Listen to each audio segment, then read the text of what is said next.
Hello guys, welcome back to my channel PN handmade. So ఈరోజు ఒక వ్లాగ్తో అయితే మేము ముందుకు వచ్చాను.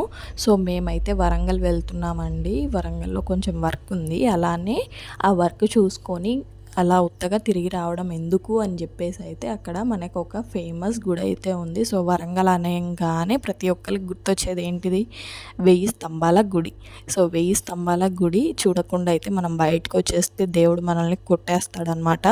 అందుకనే 1000 స్తంభాల గుడి చూసేద్దామని చెప్పేసి వెళ్ళిపోయాము గుడికి అయితే. సో ఇక్కడైతే అంబియన్స్ మొత్తం కూడా అసలు చాలా అంటే చాలా బాగుంది. సో పెద్దగా అయితే ఫేమస్ కాలేదండి ఇది 1000 స్తంభాల గుడి అనేది. ఎందుకు ఫేమస్ అవ్వలేదని అయితే నాకు తెలియదు.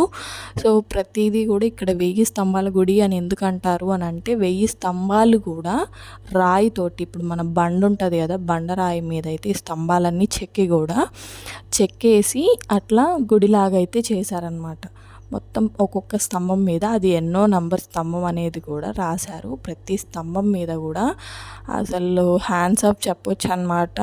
ఓల్డెన్ డేస్లో రాజులు ఎంత చాకిరి చేయించుకున్నా సరే వాళ్ళ స్లీవ్స్ అంటే వాళ్ళ పని వాళ్ళు అంతగానం చేసేవాళ్ళు అనమాట. సో ఇదంతా కూడా ఆ పని వాళ్ళ కష్టమేనండి. సో అసలు బండ మీద ఇలా చెక్కడం అనే ఆలోచనే చాలా గ్రేట్ కదా అసలు. సో అసలు స్తంభాలు అయితే ప్రతిదీ కూడా అన్నీ కూడా ఒకటేలాగున్నాయి. షేప్స్ అయినా సైజెస్ అయినా సరే అన్నీ కూడా ఒక్క షేప్లోనే ఉన్నాయన్నమాట.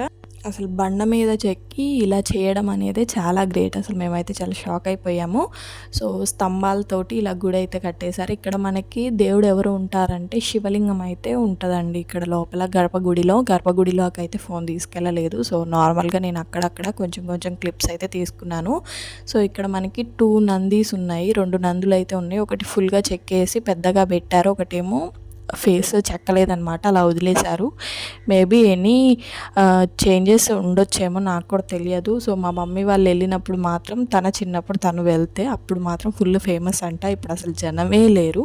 ఇక్కడ ఒక పెద్ద రావి చెట్టు కూడా ఉందండి గుడికి పక్కనే, గుడికి నీడొచ్చేటట్టుగా. సో ఇక్కడ నేను చూపించేది వచ్చేసి అది గర్భగుడి అనమాట. లోపట అక్కడే శివలింగం ప్రతిష్ఠ అయి ఉంది. సో దానికే ఇక్కడ రావి చెట్టు అనేది నీడ ప్రొవైడ్ చేస్తుంది. సో అసలు భలే థాట్ కదండి. మనం అయితే అసలు ఇది ఆలోచించడానికే మనకి ఎట్లా ఉంటుంది. అలాంటిది రాళ్ళ మీద, బండరాళ్ళ మీద ఇలా స్తంభాలు చెక్కారంటేనే చాలా అంటే చాలా గ్రేట్ అనమాట. సో ఇలా కొన్ని ఫొటోస్ అయితే తీసేసుకున్నాం. ఇక్కడ ఒక చిన్న రివర్ కూడా ఉందండి. మరి ఒకవేళ అది ఫేమస్ అయినప్పుడు ఆ రివర్ ఉండొచ్చు. కాకపోతే ఇప్పుడైతే వాటర్ లేవు, మొత్తం అడుక్కి వెళ్ళిపోయాయి. సో లైట్స్ అవన్నీ అయితే ఫిట్ అయ్యే ఉన్నాయి.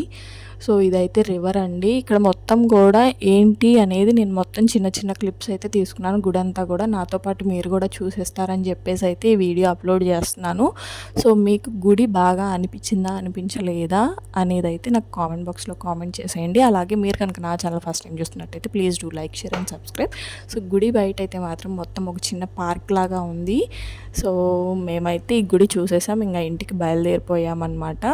సో మీకు ఈ వీడియో ఎలా అనిపించింది అనేది నాకు కామెంట్ బాక్స్లో కామెంట్ చేసేయండి. Thank you for watching.